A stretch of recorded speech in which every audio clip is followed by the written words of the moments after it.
This is Comic Geek Speak, episode 1730, Batman 89 Retro Movie Review. Made mistakes. Then you had us. Now you want to get nuts? Come on, let's get nuts.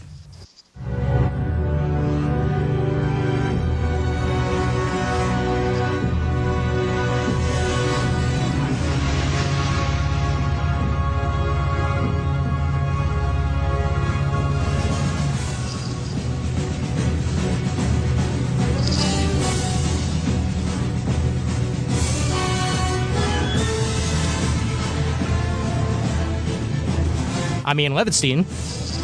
I'm Matt Keener. I'm Shane Kelly. And I'm Adam Murdoch.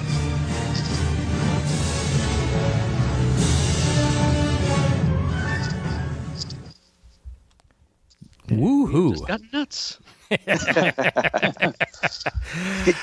Can I just take a quick moment, since I didn't officially do this anywhere? I did want to welcome Ian to the Super Squad, and just to advise that he who questions trading only trains himself at asking questions. But maybe I should save that for when we do the retro movie review on Mystery Men.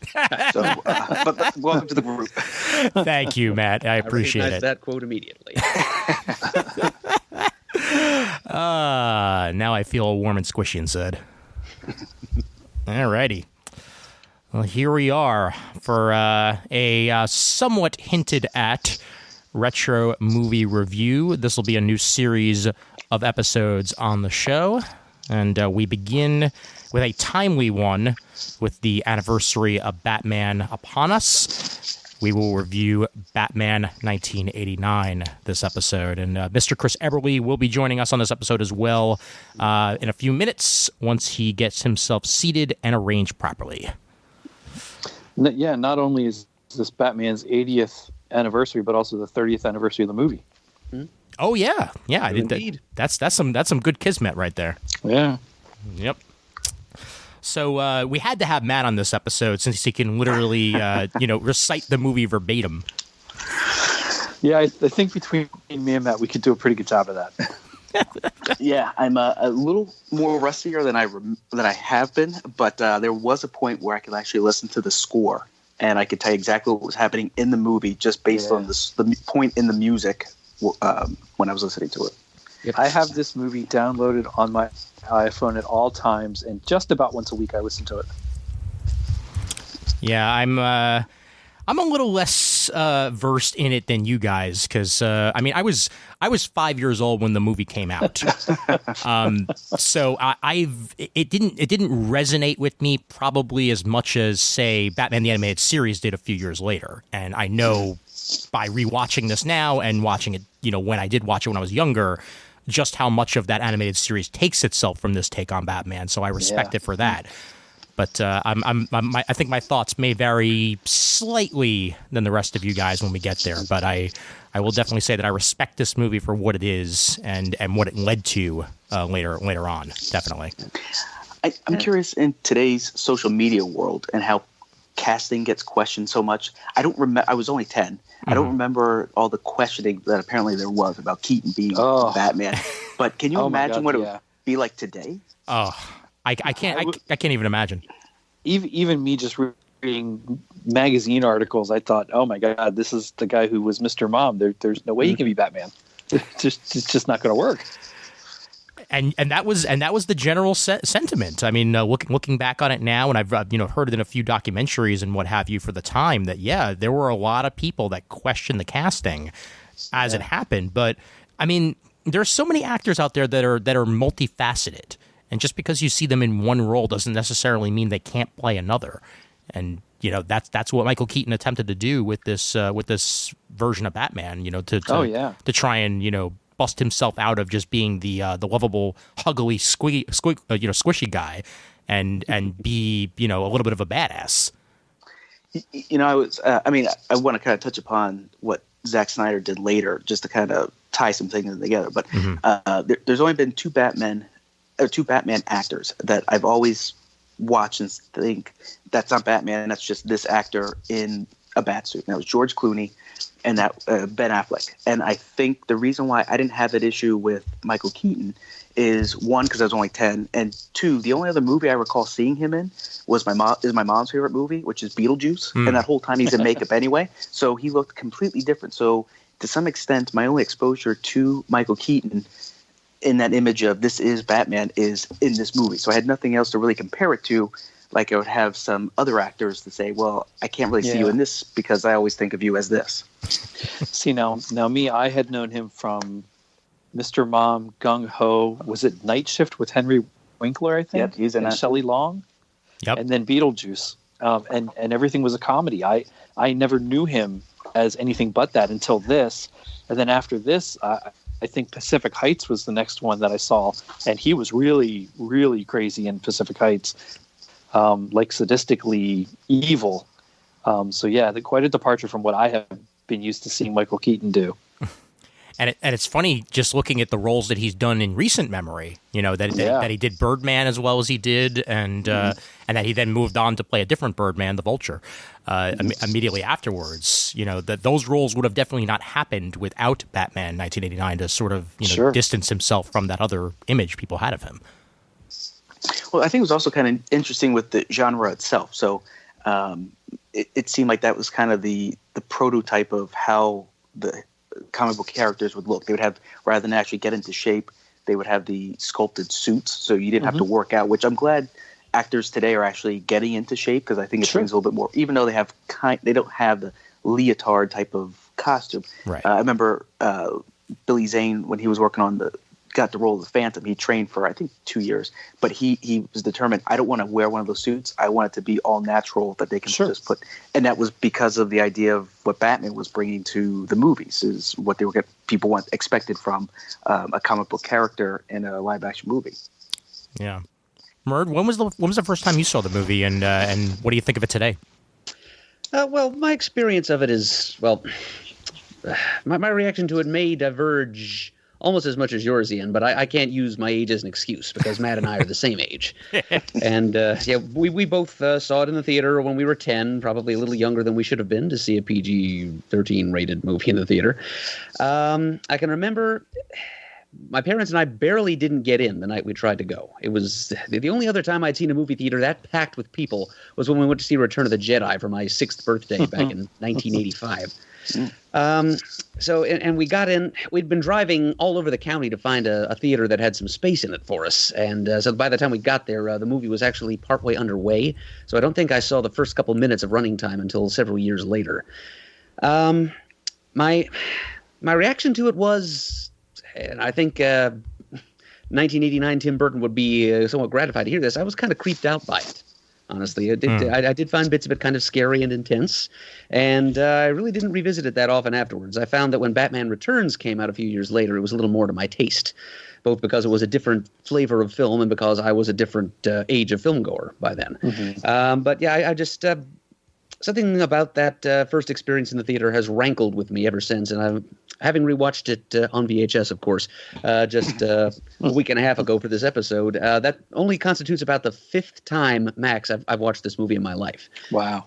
As opposed to Shane and Matt, who between them have probably watched it 10 times that many.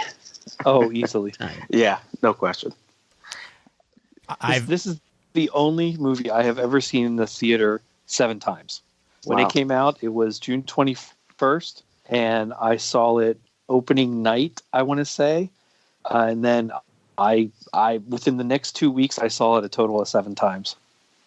This actually, I got into kind of a obsessive compulsive type of situation. So this movie I saw once in the theater. Batman Returns I wound up seeing twice.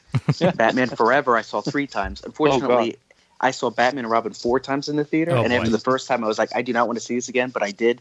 And then that completely got blown out. The number of times got blown out of the water once Nolan's trilogy came out, because I saw them, so many times. Yeah, so this movie was kind of like, well, now I have to see each one the number of times of the movie. I was with you one of those 4 times you went to see Batman and Robin. As I recall, you had to plunge yourself into deep denial to keep yourself going back to the theater to see that thing. I looked at our buddy Dan, because he went to see it with me one time, and he came out and I think it might have. I can't remember if I saw it with you first or him. I think I saw it with him first. And when we came out, he said, "This is the best version of Batman I've ever seen," and I said, "This is the worst version I've ever seen." And unfortunately, I have to see it more than once. Well, joining us now is Mr. Chris Eberly. Chris, how Comrades in Arms. Hello, hey, Chris. Our first retro movie review. Fantastic. Yes. We're not too far into the thick of it at this point. We're actually just giving our general thoughts and opinions on the movie when we first saw it and what we think of it today. So, terrific. Chris, you can go ahead and join right in on that, actually. Quick question. Matt, wonderful to hear your voice, by the way.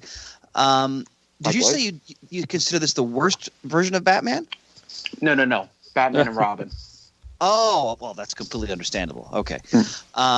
Okay, so when I think back to 1989, I was a sophomore in high school.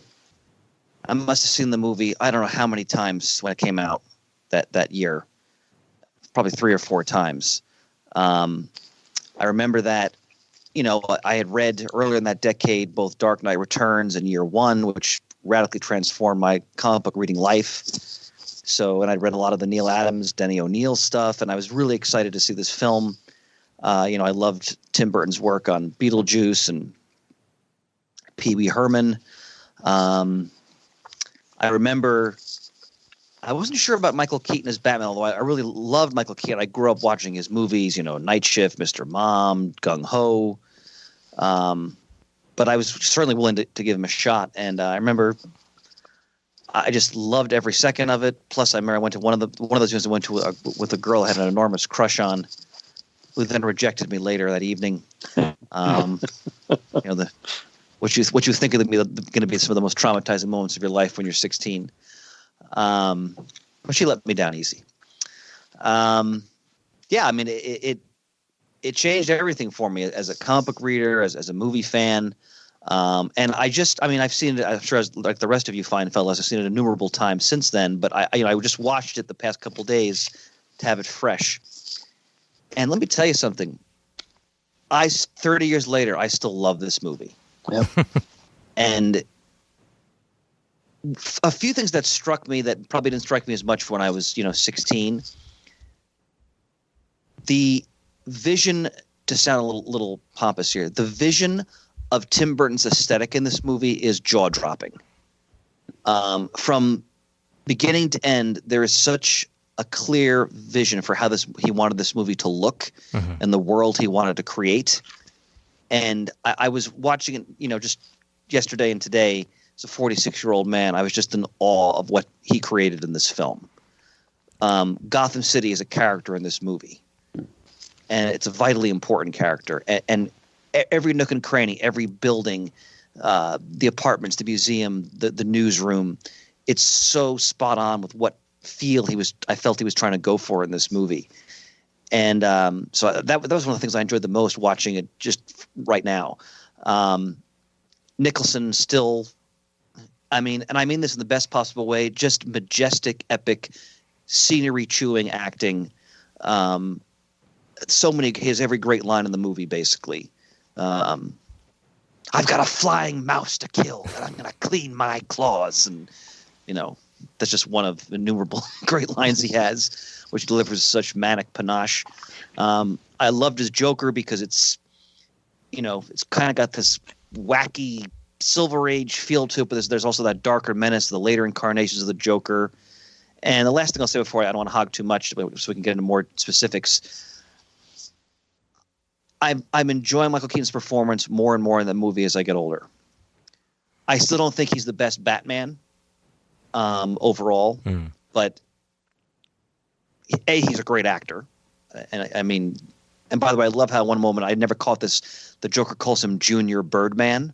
I'd like to think that had an impact on the title of another great performance he gave many years later. But I like to talk a lot with you guys about Keaton and his performance in the movie, because I've always been back and forth on it over the years, because he never captures for me when I think of the physicality of Batman. But overall, though, I really found myself enjoying him in the role when I watched it just today and yesterday. Can I, if you don't mind, if I? No, I'm good. Go ahead.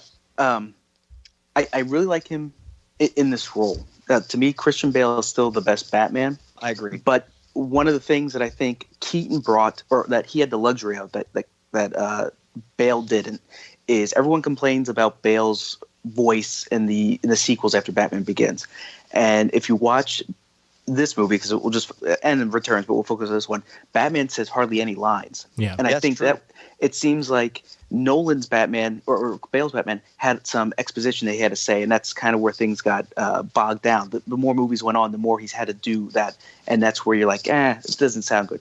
In this one, he has hardly any dialogue, and I think that's part of the mystique that makes it such a when you're watching, you're like, man, this is Batman. The other thing with Keaton's performance is there's this great when he was doing the press junket for the RoboCop movie, he was talking about being in the suit and how the way to play this character is to think how you want to do Bruce Wayne. And then Batman, he kind of just figured out once he was in the suit. And then he went on to how the movement of his body came because of the way the mask was when he tried turning his head. But one of the things I love about his Bruce Wayne is if you watch certain scenes, specifically at the first time you see him at the party, and he's talking with someone, and then Vicky comes up and says, about who Bruce Wayne is, and I'm not sure, and she walks away. And if you just watch his facial features, to me, this is what Bruce Wayne would be.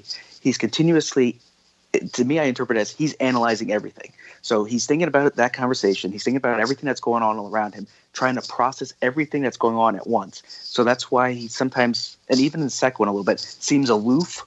Like in Batman Returns when he bumps into Selina after she dies type of thing in the after his meeting with Max Schreck, and he's like, didn't we already make type of thing, whatever. But it seems like his mind's just continuously processing things. So it's not that he's a dummy, it's that his mind's just going so quick and analyzing everything that when people interrupt him, it kind of takes him back to, or wait a minute, what were we talking about? Well, type of thing. And I thought that was, I haven't seen that in any other performance of Bruce Wayne since Keaton did it. And I think that was something brilliant that he did with that character. I think he does a great job of melding the two characters together. Mm-hmm. He is a better Batman and Bruce Wayne than almost any other actor that's ever done it. Just like you said, Matt, those times when he seems aloof, I completely agree. When Vicky comes up to him in the party and asks, is this Bruce Wayne, and walks away, he is constantly calculating what's going to happen next and how to not only keep up the Bruce Wayne persona, but what to say next in relation to her, as well as notice how pretty she is, notice what could happen, noticing where Commissioner Gordon is, wondering what's going on over here. Like, he is just constantly calculating what's happening around him. Mm-hmm. So when I try to think of the first time I saw this movie, I actually don't really entirely remember when it was, because chances are it was probably on VHS from my local video store. Since again I was only 5 when it came out, I remember seeing Returns in the theaters, so I definitely did see that with my parents at my local movie theater. But this one had to have been a rental from either Blockbuster or whatever the equivalent for Blockbuster in my neighborhood was. But I know it never really. I'm trying to think of the best way to put this. To me, this movie has never really been about Batman.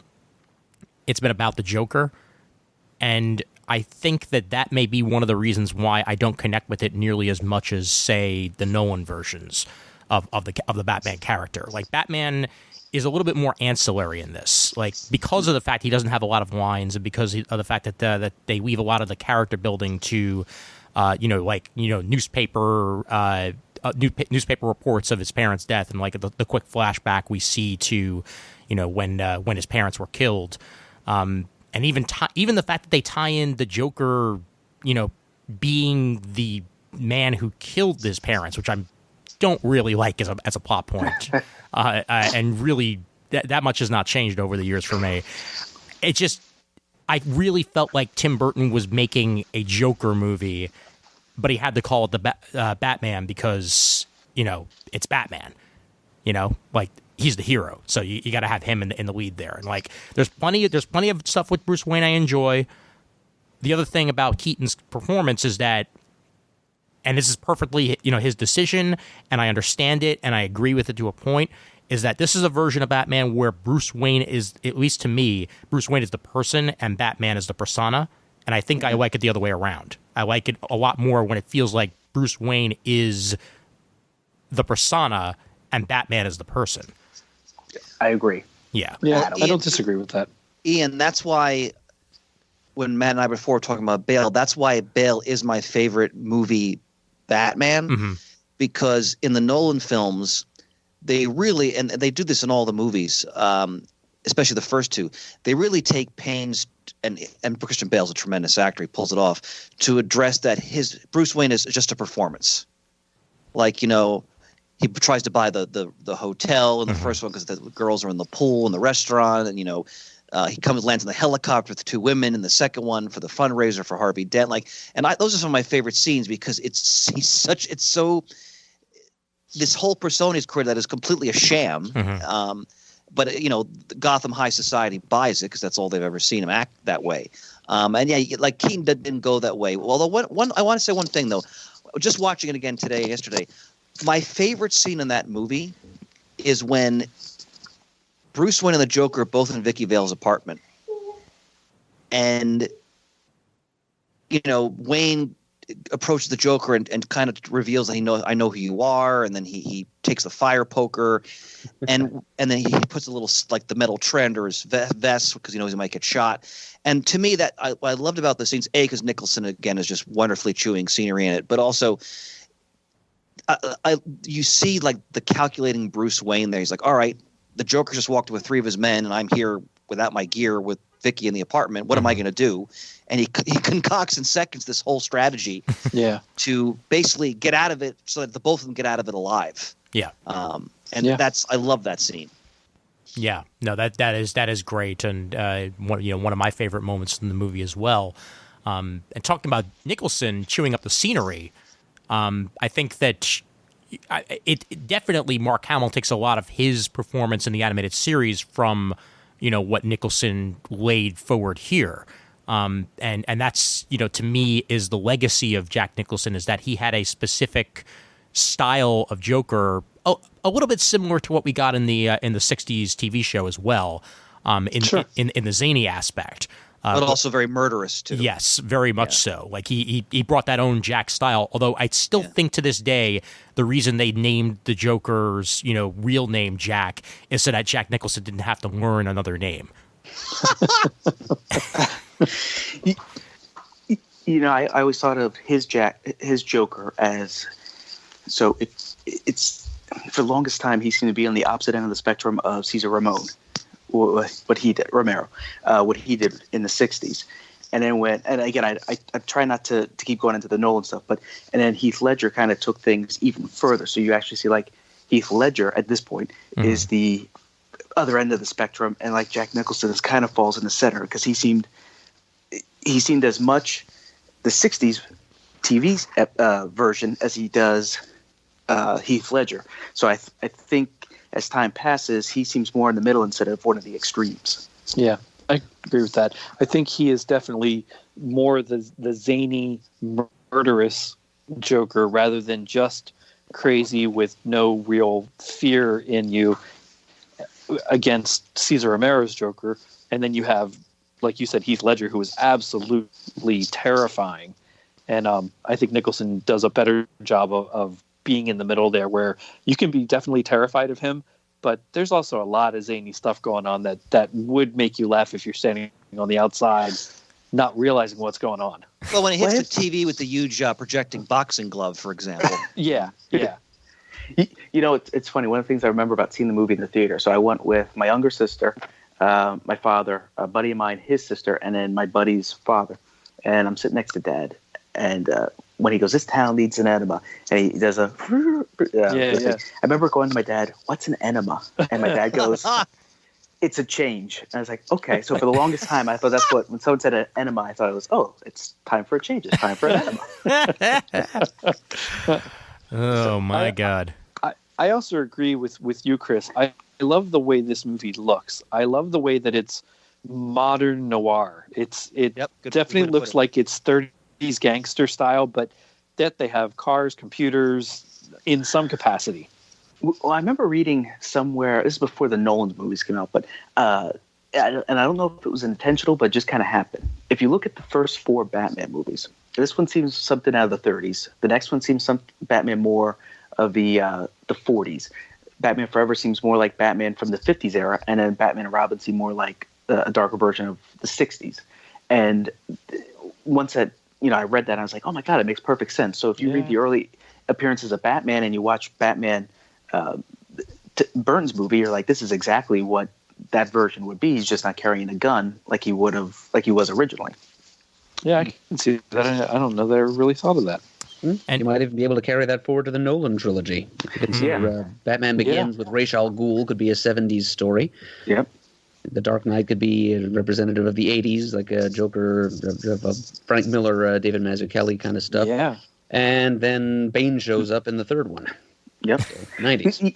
I think Robert Downey Jr. did this with Avengers, but as far as I know, Jack Nicholson is the only one that really he got. I don't know if he got paid as much to do this role, even though he's top billing, but he got a lot on the back end. Yeah, because he knew it would be a success. Matt, I just reading about that. Go ahead, Shane. I'm sorry. I read it was about $60 million. That's what I read too. In the box office end. Wow. Yeah. And he had a special contract as well, where it was essentially the type of contract where I work the hours that I want to work. Yep. Like they couldn't even tell him to be on set at a specific time unless it was one he wanted to work himself.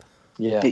I remember there was, within the last 2 or 3 years, Keaton was on some talk show, and he was talking about when they were filming this movie, how he would stay up, Nicholson would stay up late and just watch out all these different sports shows. And the only thing he could find something was about darts, because they were in England at the time. And like he was just like, did you see that dart match last night?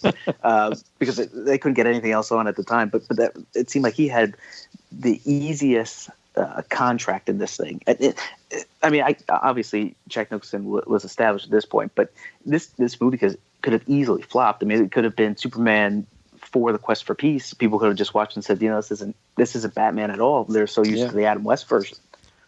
Well, it's funny too, because I was actually thinking of Superman, and you mentioning Nicholson and thinking about his contract made me think of when they were filming the original Superman.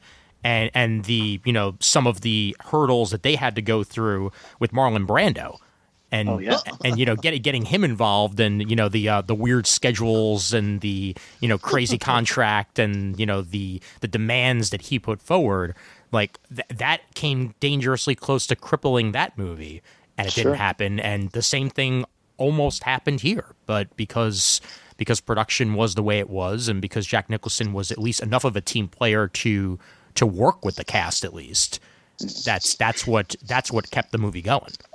Did anyone else read the novel version of the movie? I did not. Oh, I did a very long time ago, but I don't know that I remember much about it. I remember there's bits and pieces that I remember. One of them is when he gets shot in Vicky's apartment. In the novel, he doesn't have that tray under his clothes. He's actually had like a little pack that he brings with him with his bat suit, and he was able to take the package that she got in the mail and analyze it to see that it wasn't anything that was going to kill her. But when Joker shot him, he wound up shooting that sensor that he used to scan the package in his bag. That was one thing to remember. The other thing is, one of my favorite scenes is in the Belfry when the henchmen are just going after Batman, and there's a moment when he first gets up to the top. And he hears sounds, and Joker's like taunting him, type of thing. And all of a sudden, some guy is doing like the somersaults and stuff like that, and the spikes come out from his where his legs are. Yeah. And Batman just puts up, his hand, and that piece just extends out of it, and that's what he uses to nail him in the nuts to bring him down. And in the novel version, it's a little bit more described, where he sees what's coming, and he's like, this is it. This moment you've been training for all your life, to just act, not think. And that's when he just raises his arm and everything happens. And that's one of the things when I was reading the book, is like, oh, this is perfect. I love kind of getting that mental insight into Batman. Now at the time I wasn't reading too many of the comics, but I thought that was interesting in the novel version to give that to me. Yeah. One thing I wanted to point out, because this really struck me when I was watching it today, and I admire the actor otherwise, but I thought Pat Hingle was so woefully miscast as Commissioner Gordon. Yeah. Like that's the one part of the movie. Like Michael Gough is amazing as Alfred. I think he's a tremendous Alfred. Mm-hmm. They had a great dynamic, but I've never for 1 second bought the Hingle version of Commissioner Gordon. And you know what? And you know what, Chris? I think it was that I don't think Tim Burton was very interested in the police presence. No, I don't think so either. At all. Yeah. And it came forward in that, and it came forward in the future movies as well, that, you know, Commissioner Gordon is such an important character in the mythos because, you know, he is that link between the cops and Batman. You know, he's the reason why Batman's basically able to, you know, to be what he is as a vigilante. He's the go-between. And at the same time, he's also, you know, very accomplished, and he's assisting as much as he is, you know, going forward himself. And in this, it's just well, I'm Commissioner Gordon, harumph. You know, like it's almost a caricature. It's really funny because of that, and then seeing the Lego Batman movie all those years later, where Barbara Gordon comes on and says about how, you know, thank you for my father who did a great job, and he sits there and goes, yep, flip, because he's flipping the bat signal on. And after seeing that, that's exactly what I thought of this. That's all he really does. He doesn't do much of anything other than chit chat a little bit, but as the movies go on for the next 2 or 3, he just, it's Batman. Flip, on goes the signal, and well, let's go get the bad guy. But he doesn't do anything. He like you said, he's very ineffective. It's probably the one element of the movie that's most heavily influenced by the Adam West show. Yes. Absolutely. Yeah. Ghost of Neil Hamilton hovering over it all. I'm trying to stay focused on this one, but Batman Returns does have one of my favorite Batman lines in all the movies. It's right after he takes on the Red Triangle gang in the beginning, and Gordon says, looks like the Red Triangle gang is back. And Batman's response is, we'll see.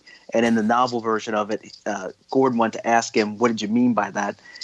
But something else came up that he wasn't able to, and I thought that was another interesting nugget of Batman is he's not going to commit. It might look this way, but until we see more stuff, I'm not going to commit to, yes, they're definitely back. Yeah. Yeah, I actually like Billy D. Williams as Harvey. I was just going to bring that up, Matt. Yeah, I would have really liked to see him. I'm curious to see if Burton would have been able to do the third one, which supposedly they were going to try to do more of a Batman Begins type of thing if he got to do a third one. But if he would have been if he would have been brought back. Well, that was the plan. He had something in his contract to come back to do it. Definitely. And in fact, we won't talk too much about the future movies, but the fact that Marlon Wayans was cast as Dick Grayson, and for years later, I think even as of like 2009, he was still getting paid the money that really? Because his contract said he had a certain amount of royalties, and I think a certain amount of movies ahead of him, and they never actually did that. So basically, every Batman movie that came out, Marlon Wayans was making money. Oh my God. Now I have a question for Shane and for Chris, since you gentlemen are the oldest here. Thanks. So we already talked about some of the. We already talked about some. Hey, I'm no longer the youngest, so I'm gonna take it. But I know there's no longer.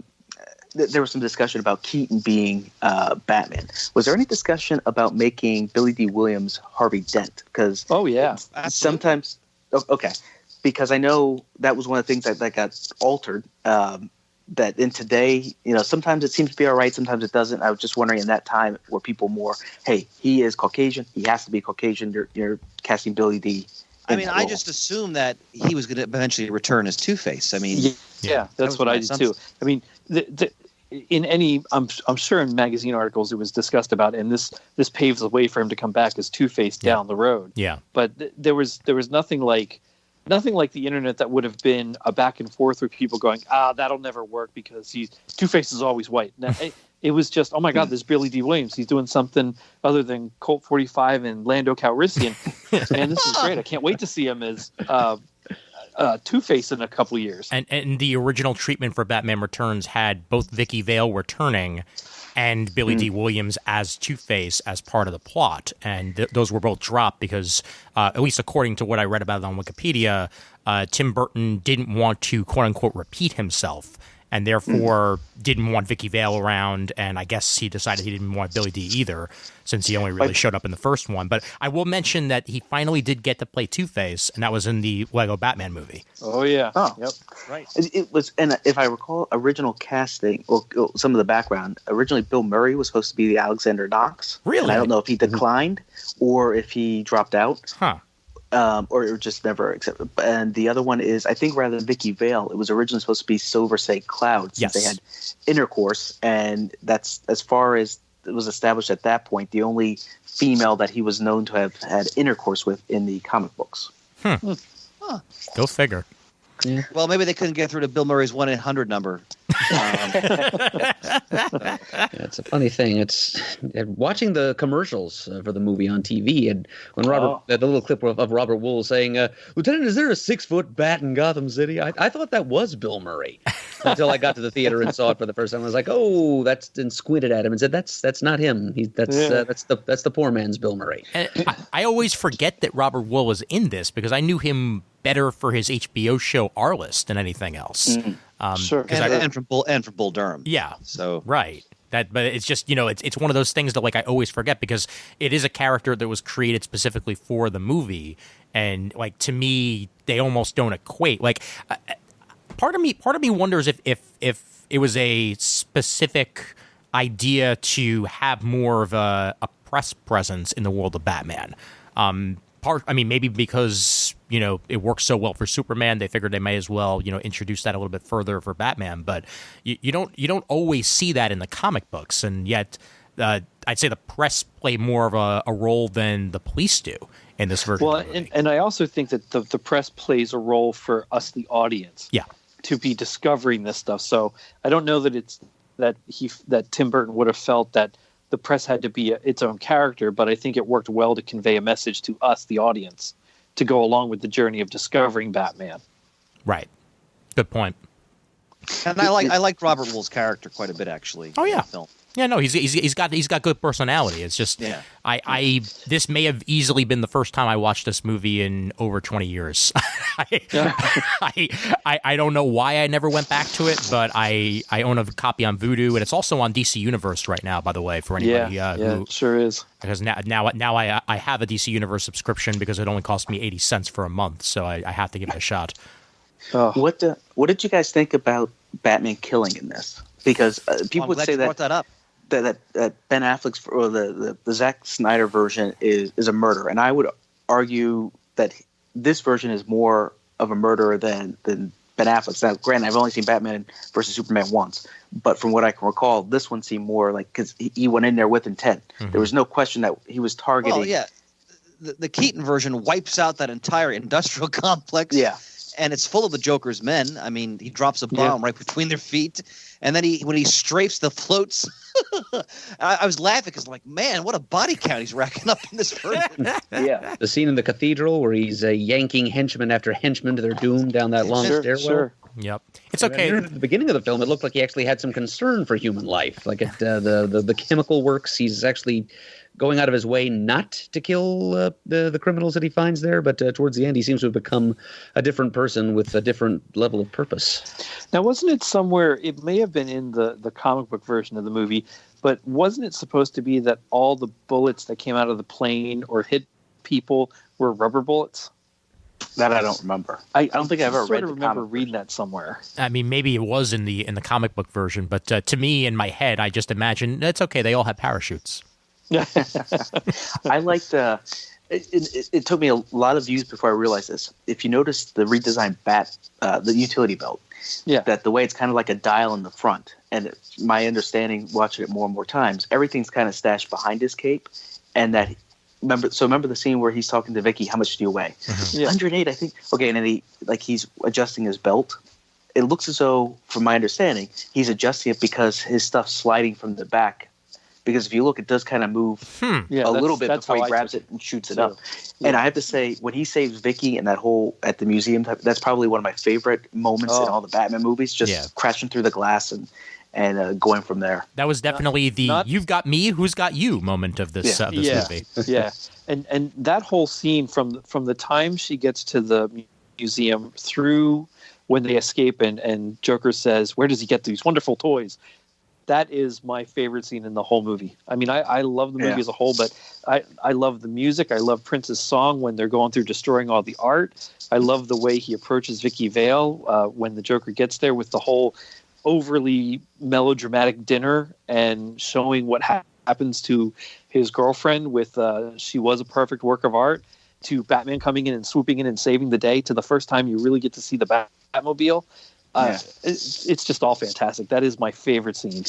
Well, I also like, I don't know if you guys frequent some of the other forums out there on Batman. A lot of people, they want the next series to have a Batman's detective. And to me, that just means that people have no idea what being the detective actually entails. Because in this one, he clearly uses forensics. That's how he's able to figure out the chemical compounds of what's going on there. And that's, it's just part of the detective work that went into this. And that was one of the things I liked, because the other, aside from some ballistic thing I've never even heard of, let alone seen in The Dark Knight, this is the only one that really used forensics in any of the movies. Again, I've only seen Batman vs. Superman once, so I can't really comment too much on that one. But and I like the fact that you get to see more of the chemical side, or not the chemical, but the forensic side of the detective work. Yeah.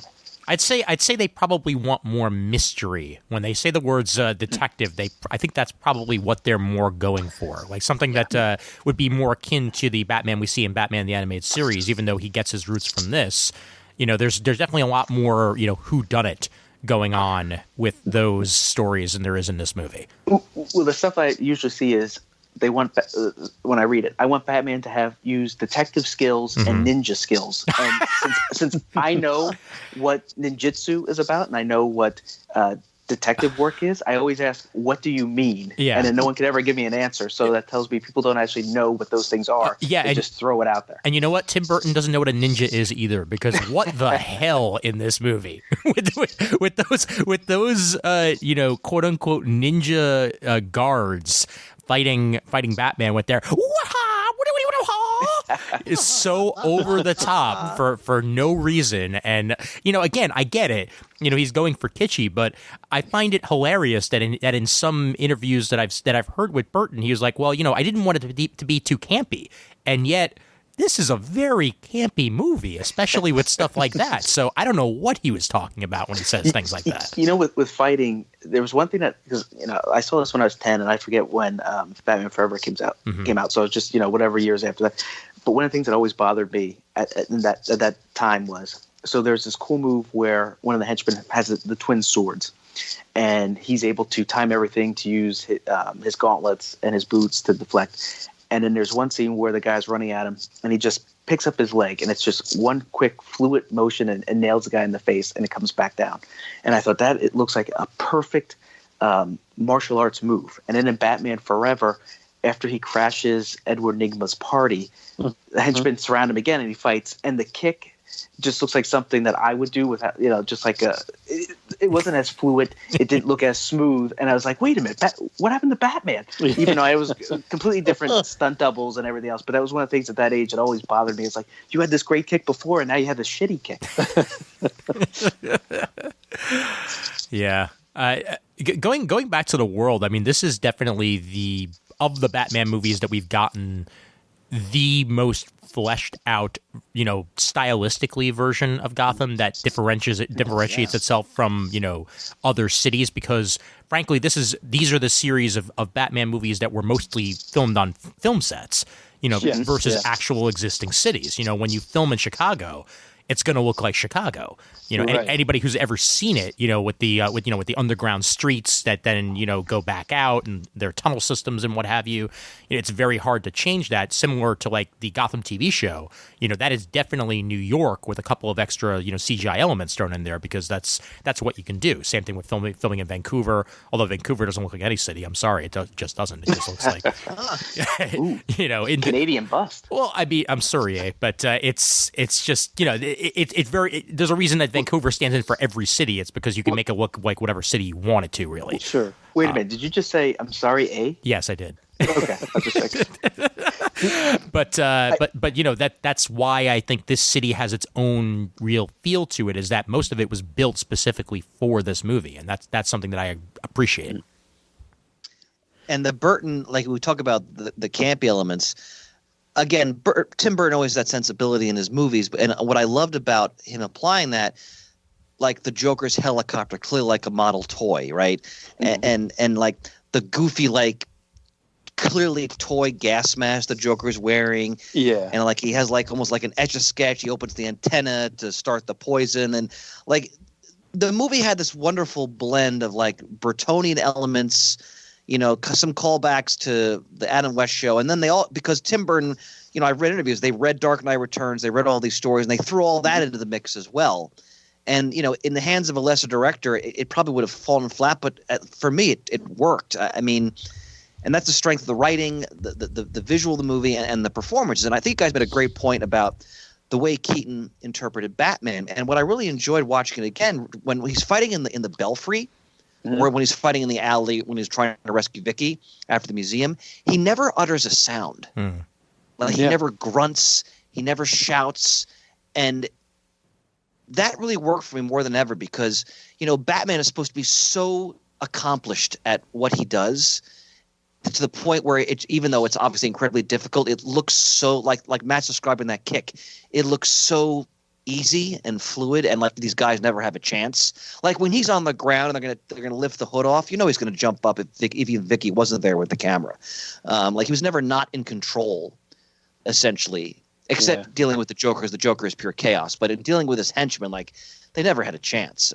I mean, and I thought they did that really well. And what I was saying before, and it still bugs me a bit just because it's the comic book purist in me.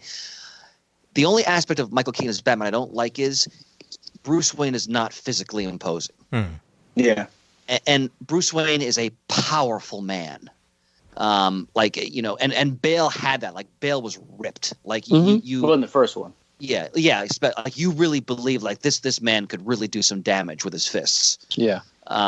And it doesn't really detract from me from enjoying the movie because I love Keaton in general, but I was like, nah, I don't believe him. I don't believe him physically as Batman. I just don't.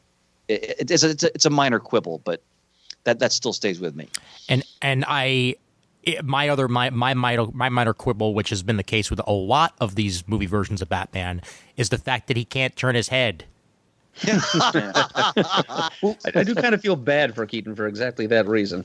Yeah. Well, like I said earlier, there's a video where he's talking about the suit, and apparently the first day they put it on, he turned his head, and because of the way that the mask is designed, it made this big bubble on the side. Yeah. And they were trying to figure out how to correct this because it was like we have minimal time to get this together, and that's when he came up with Batman will just move he doesn't turn his head, he turns his upper torso.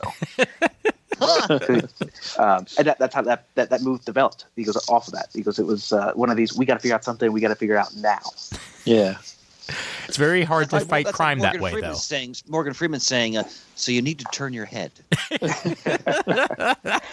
I did want to say, going back to Alexander Knox, there's a line that he says in the movie that there are some times where I find myself muttering to myself, is if someone does something that's kind of irritated me a little bit, I'll just, chuckle a little bit and say, what a dick. Not so much to that person, but just to myself. Oh, boy. And I love how he just, how Bruce Wayne just gave him the grant. Like, he's walking out and he's like, oh, by the way, Alfred, give him a grant. Like, but what? Not after kind of laughing at him about it, because he says, oh, okay, great. Can I have a grant? He's like, yeah, sure. Yeah. So, Vicky. And he goes on about talking normally, and then at the end he pulls it off and says, I'll give him a grant. Now, I know that they couldn't have possibly influenced each other because of when they came out, but Killing Joke came out in 1988, and this movie came out in 1989, and I find the origin stories for Joker very similar.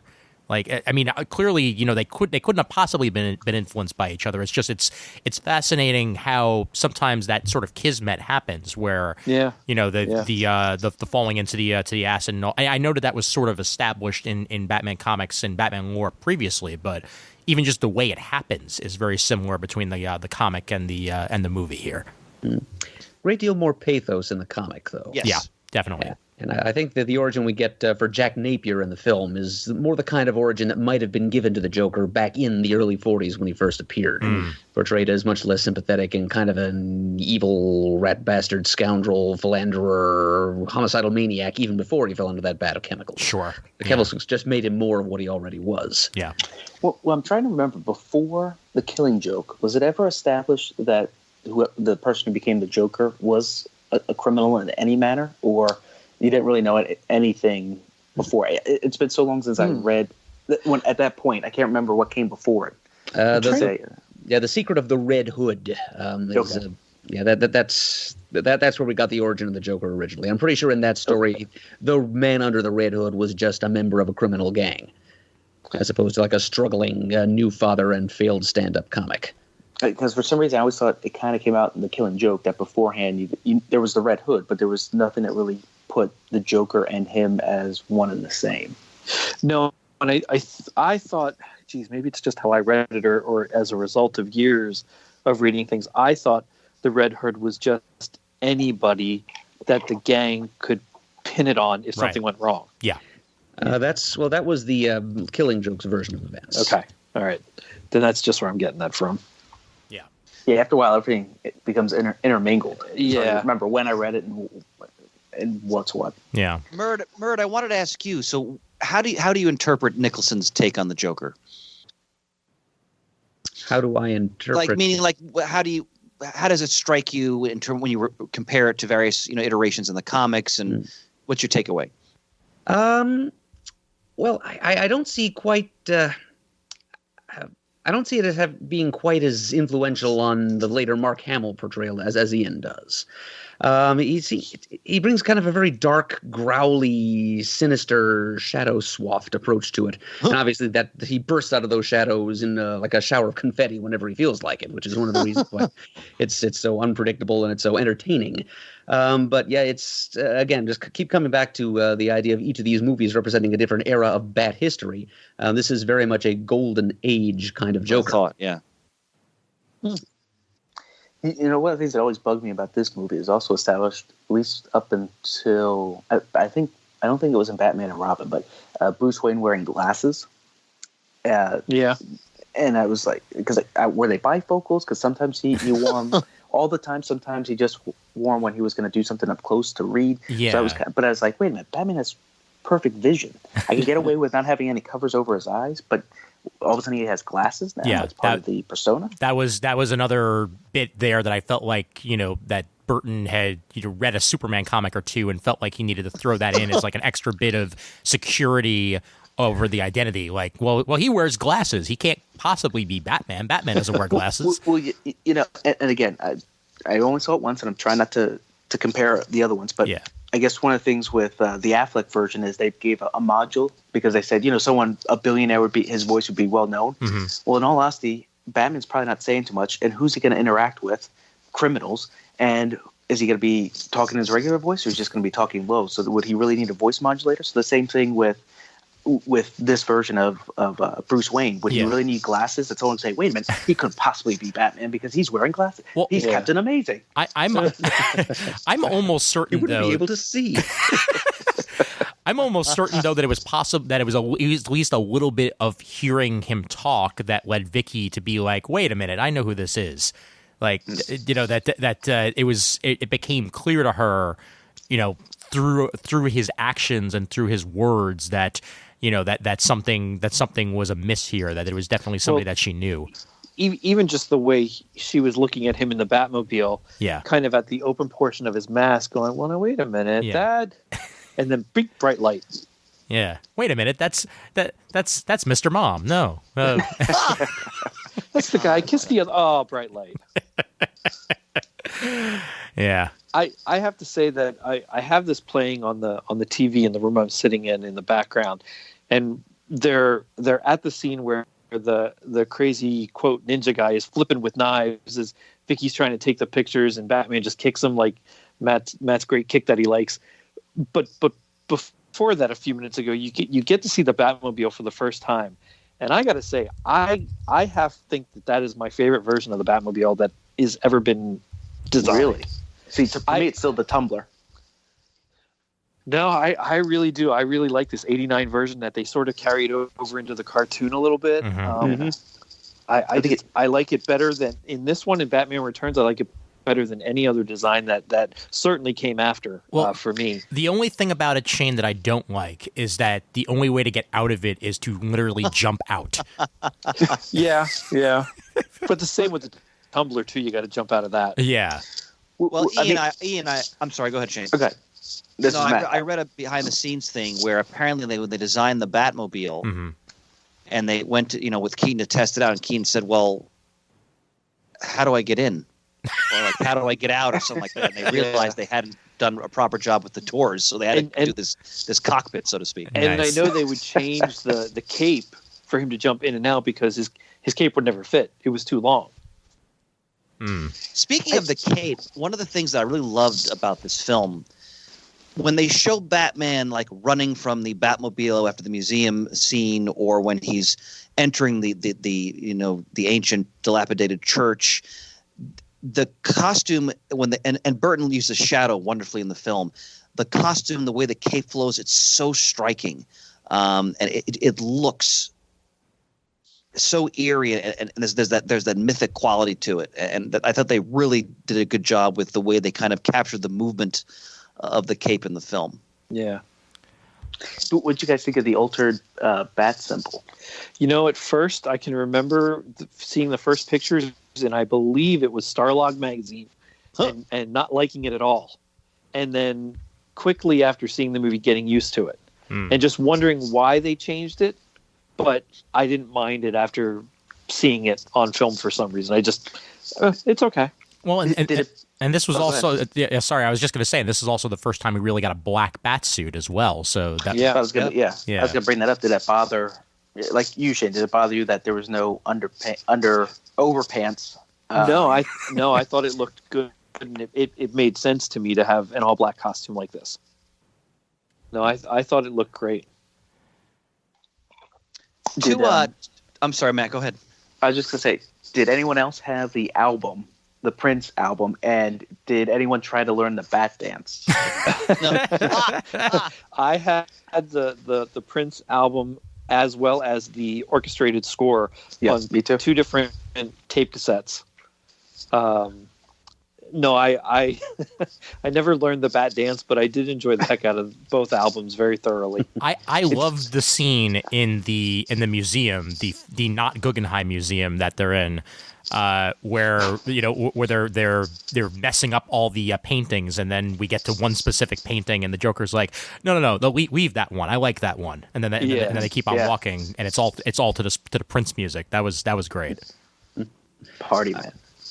I heard the bat dance, the extended version with all the clips of audio from the movie on the radio so often that summer. I feel like I owned the single, but I didn't. Yeah, I believe it. Well, I went to see Prince in concert quite a few years ago. Oh, wow. Tremendous. But he didn't play anything from Batman, Shane. No, that's a shame. I really like the soundtrack for that. I didn't think I would at first, but I did. It was a lot of fun. I would argue Prince is the greatest musician of our generation, of our time. He's like the modern day Mozart. Well, I think that's a compelling statement, a compelling argument. I saw Purple Rain for the first time the week he passed away, actually, and they had re-released it in theaters, and I saw it, and it was something special. It really was. Like it's a cheesy as hell movie, but at the same time, it's such a beautiful piece of work in its own way. It's great stuff. Speaking of great stuff, there are 3 character acting moments or sort of arcs in this film I treasure. First of all, we have to mention Jack Palance. Oh yeah. Because Grissom. Always an actor I've loved. Yeah. Going back to Shane and so many other films, all the way through City Slickers. But when they have a meeting with his lieutenants in the opening scene, and they're doing what are they going to do about Dent's campaign against them, and he goes, "Son of a bitch!" And he's like, and it's so Jack Palance, and he's so perfectly cast as the aging patriarchal, soon to be deposed gang lord. Yeah. He was just perfect. That was originally going to be one Rupert character Thorne, by smart the enough way. to understand that he's a cartoon character Yes. in a live-action cartoon. And that was originally going to be Rupert Thorne, by the way, Chris. Yeah, we said that's what the original treatment, the one that had Silver St. Cloud in it. That role was going to be Rupert Thorne, and also that original treatment had Dick Grayson in it. So clearly a very different treatment than what we got. Yes. Yeah. And like I said, is his name pronounced Go? Michael Go? That's how I always pronounce it. Okay. I I'm sorry, Murd. Go ahead. I always said Gao, but I could very easily be wrong about that. Someone will correct us in the forums, but I loved his Alfred. The dynamic between him and Keaton I thought was so well done. Yeah. In some ways it was underplayed, but I mean that in a good way.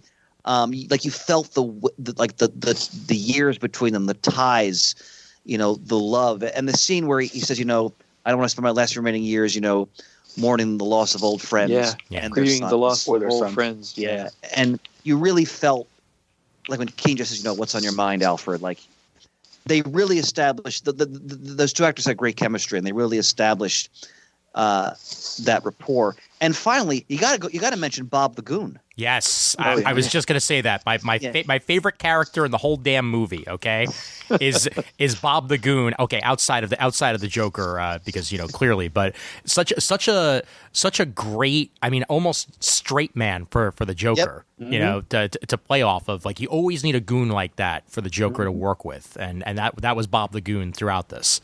Yep. Even helped the Joker pull off his favorite gag, murder. Sure. Yeah. Well, I have a question. Was this kind of the first movie? Well, maybe not one of the Star Wars, but one of the things I always remember about this movie is the action figures. There's only like 5, and then Batman Returns came out, and all of a sudden there was like it doubled that. Where now you had like versions of the Batsuit that weren't even in the movie. And I was like, wait a minute. Yeah. And then after that, it just continued to get bigger and big. With every new movie, you got like bigger lines. And I always think back to this movie, how it was just simple. There was like 4 vehicles, I think, 3 or 4 vehicles, no more than 5. Actually, I think there's only 3. Bob the Goon, yeah, there's only 3. It was Batman. Bob, Joker, and Batman. That was it. And I liked having Bob the Goon as an action figure because it then led to the inclusion of one of my favorite action figures in the history of action figures, J. Jonah Jameson, as an action figure for the Spider-Man movies with a poundable desk. I had that one. Outstanding. Well, Ian, see, great and moment of nostalgia. if you're going to talk the merchandising, I went out and I got the trading cards. I had a baseball cap with the altered Batman symbol on it. Mm-hmm. I had T-shirts. Back then, was Suncoast Videos were open, so I got not only the teaser poster, but the actual movie poster. And I actually have that movie poster hanging on my one door in the comic room that I'm in, framed in one of those plastic poster frames. But it's still there, the original one from 1989 that I bought. I had everything you could possibly affordably get my hands on. I was enamored with this movie. Well, we have to remember what a cultural phenomenon this film was, and the merchandising was exploded. Oh yeah, I mean, people. I remember like Batman T-shirts were everywhere. Yep. I ate Batman cereal. Well, I remember there was an episode of Family Matters where it was just the opening teaser before it started up, and I forget the kids' names, but they were playing Pictionary, and the son had a Batman T-shirt on, and he was getting ready to draw something, and the 2 sisters just said Batman because that was like everything that he was going to be doing. And I was just thinking, wow, it's so big that all of a sudden it's affecting a TV episode. and Bartman over with The Simpsons. Oh yeah, that wouldn't exist without the existence of this movie, definitely. Now, some things I think that were odd, like you said before, that Jack Palance's character was originally supposed to be Rupert Thorne, which would make total sense. Mm-hmm. I also thought the police officer, the detective Eckhart, really was Harvey Bullock. Oh, yeah. totally. I'm glad he wasn't, though. I'm glad he wasn't. Well, I guess, but I just thought I couldn't figure out his name at first because they didn't really say it clearly to me, at least the first time or two I saw it. Get me Lieutenant Eckhart. And I'm like, that's Bullock. That's clearly Bullock. Why just call him Bullock? Yeah. But, yeah.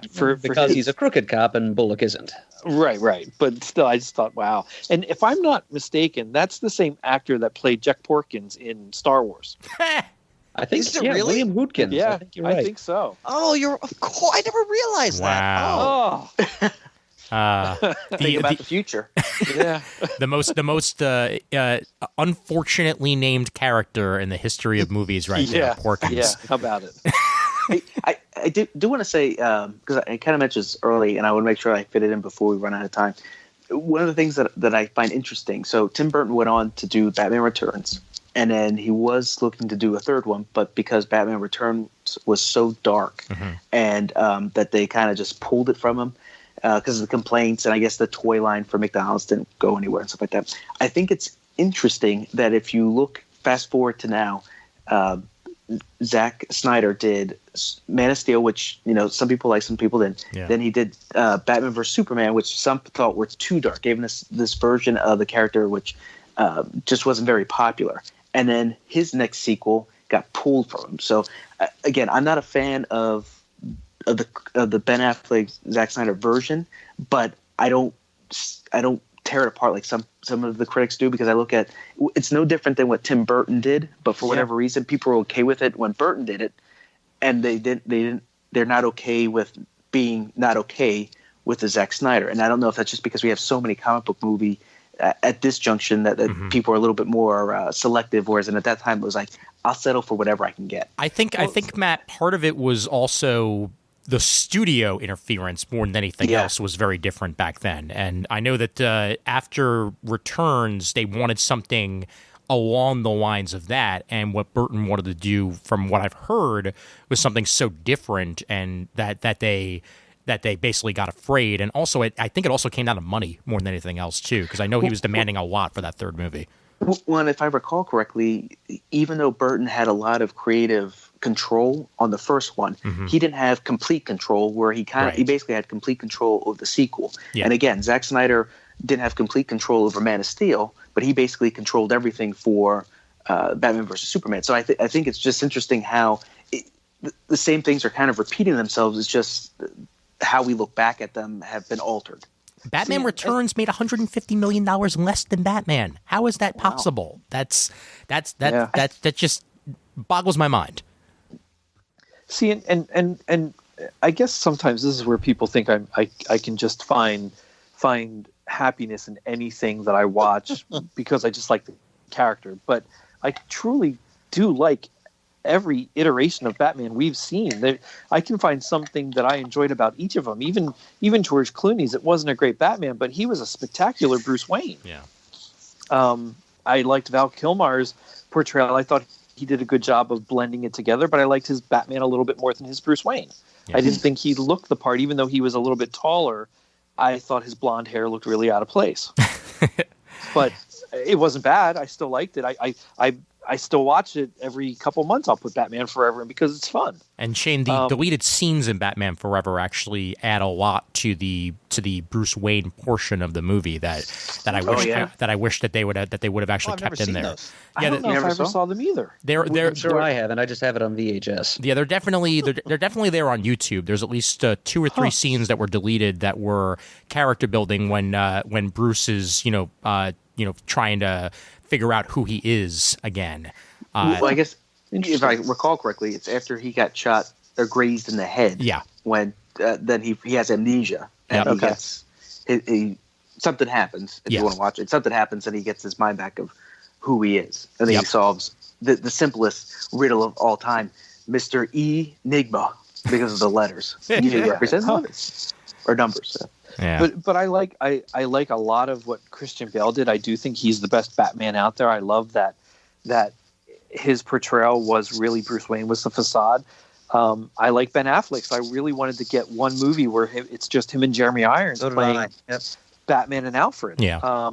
But this Michael Keaton one, this is still my go-to one that I will watch over and over above all others. It tickles my fancy from the first day I saw it until today, 30 years later. It's just spectacular. I have a question. Do you get the feeling that for the longest time, Keaton wanted to walk away from he did like not typecast, but he was tired about hearing every time there was a new Batman cast. What do you think of the new Batman? Yeah. But it seems like only within the last 5 years he's kind of embraced it. Like, hey, I'm Batman. I remember seeing some interviews where he says, "Oh, I love talking about it," and he actually refers to himself as "I am Batman," even though he's played the Vulture. I think he was doing something for the Vulture on one of the late night shows. But he's like, "I'm Batman." Yeah. So, but was it just my perception, or didn't it seem like he didn't really care to be known as Batman until like the last several years? I agree with that. I think he wanted to distance himself. It seems like he wanted to distance himself a little bit, just like Leonard Nimoy did with Spock way back when. He was trying to distance himself from that. And he wrote a book called "I'm Not Spock." It. Yeah, and then he later wrote one that was called "I Am Spock." He should have did Gilligan Maynard and me.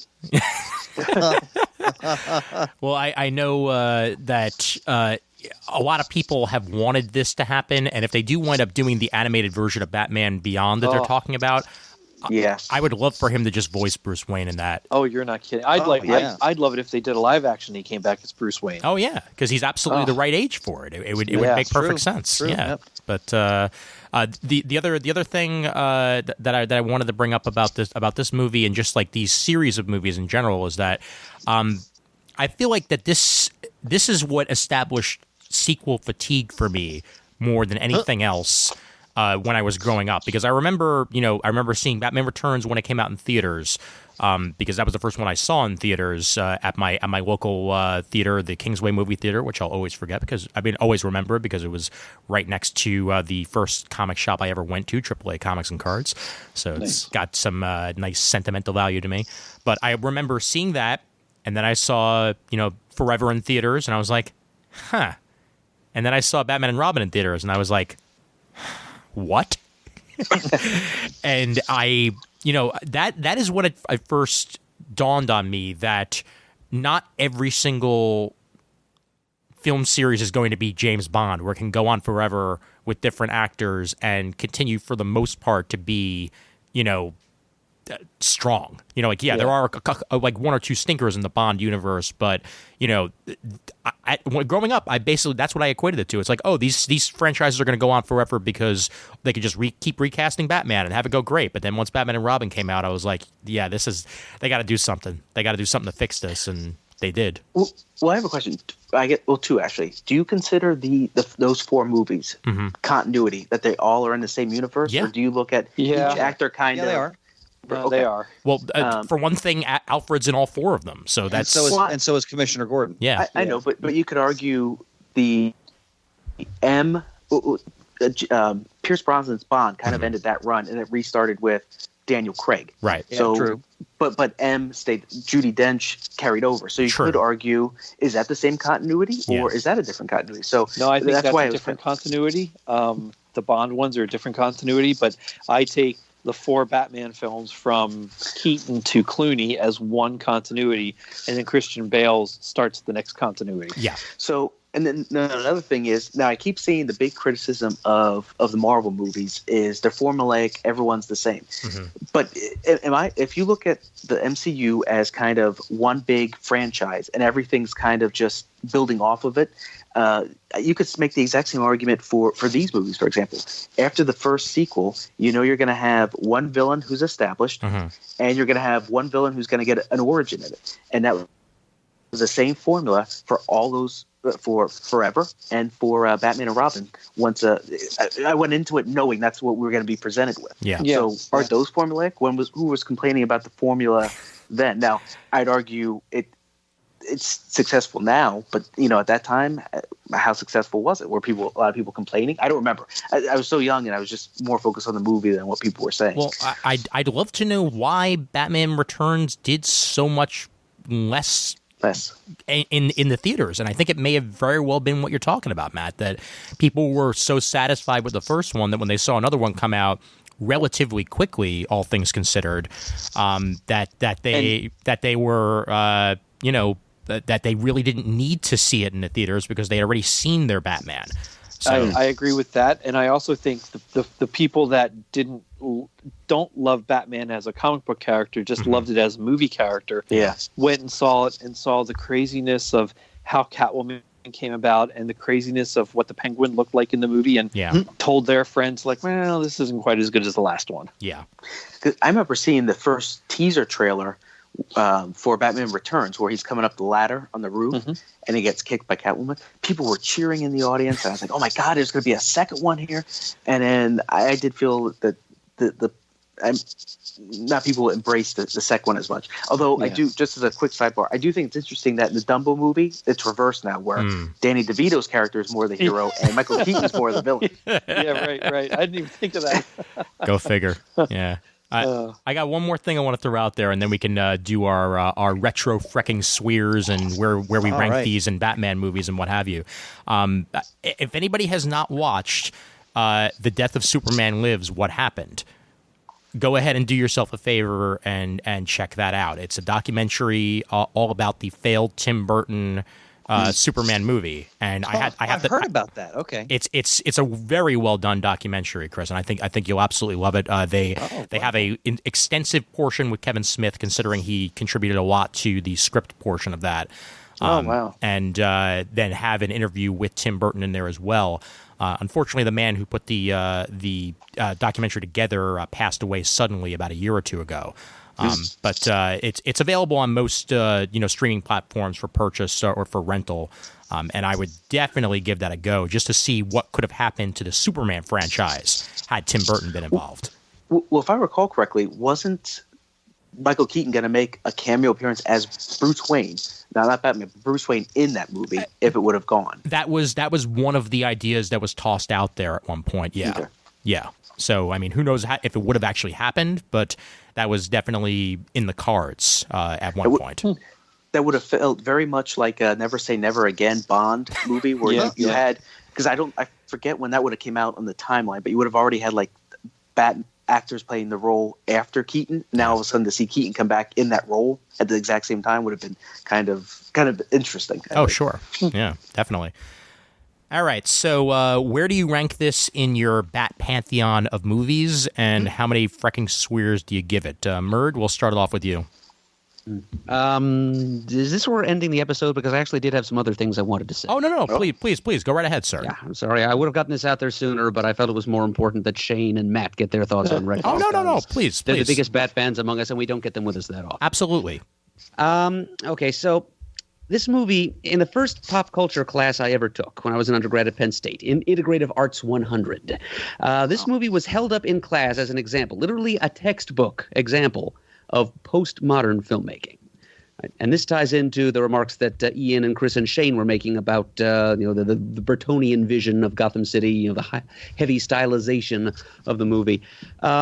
Postmodernism, there are many, many, many different ways to define it, but some of the characteristics that were pounded into us in that class were that postmodern visual arts often involved kind of a playful sense of experimentation, playful self-awareness, like a foregrounding of the constructiveness of it all, which is as much as to say like a playful winks at the audience, such as that moment when the bat wing soars up into the sky, pauses in front of the full moon for a minute to form the Batman logo, everything but the registered trademark symbol up in the corner.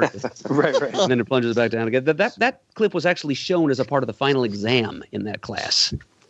So there's an example of that. But also it tends to feature random discontinuities in time and space, which might account for how Burton's Gotham seems to be suspended between the 30s and the 80s. Like 80s street punks rubbing elbows with guys in fedoras and three-piece suits out on the street.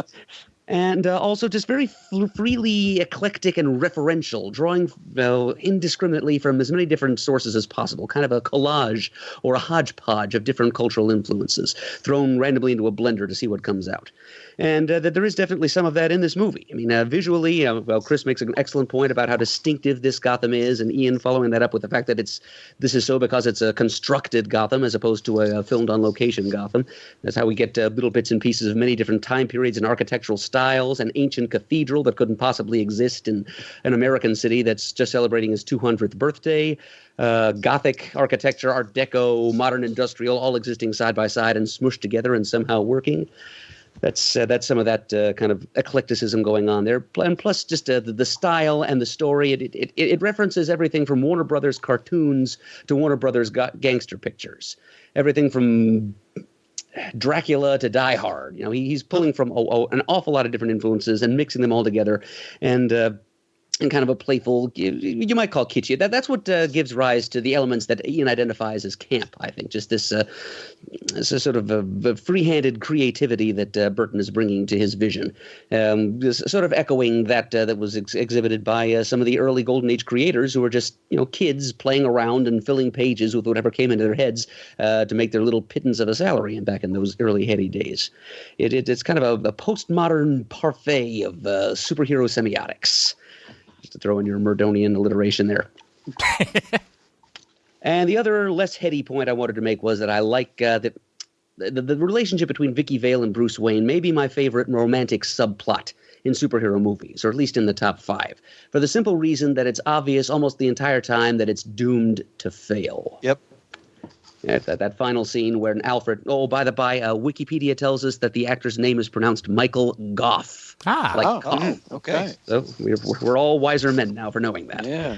But he turns to Vicky and says, "I'm afraid the master may be a bit late." And she just sits there with stony-faced resignation and says something like, "I know." Yeah. As if she's just sitting there just planning her exit strategy right there in the car because and then we cut to or pan to Batman standing on a building ledge staring at his own logo projected at the night sky because clearly that's more important than forging a meaningful relationship with another human being. Yeah. See, that's just the fact that Vicky Vale and Bruce are kind of obvious that despite their attraction, there's really no chance for them. That famous line of Vicky's, "Are we even going to try to love each other?" And it's just kind of the hopelessness of it all is kind of refreshing. There is no happy ending for these characters, as indeed for the Bat there probably cannot be. Yeah. Truth. But now getting back down to what Ian asked me originally, I would give this one 4.5 frickin' swears. It's an excellent example of filmmaking, but that perturbed 10-year-old deep within me just won't allow me to give it the full 5. And as far as how I would rank it, I really hadn't even given this very much thought. It's probably my second favorite among the original series of films, maybe third overall. I might put Batman Begins above it. Fair enough, sir. Fair enough. And excellent points as always, Murd. I'm glad I'm glad we got those in there. All right, Chris, how about you?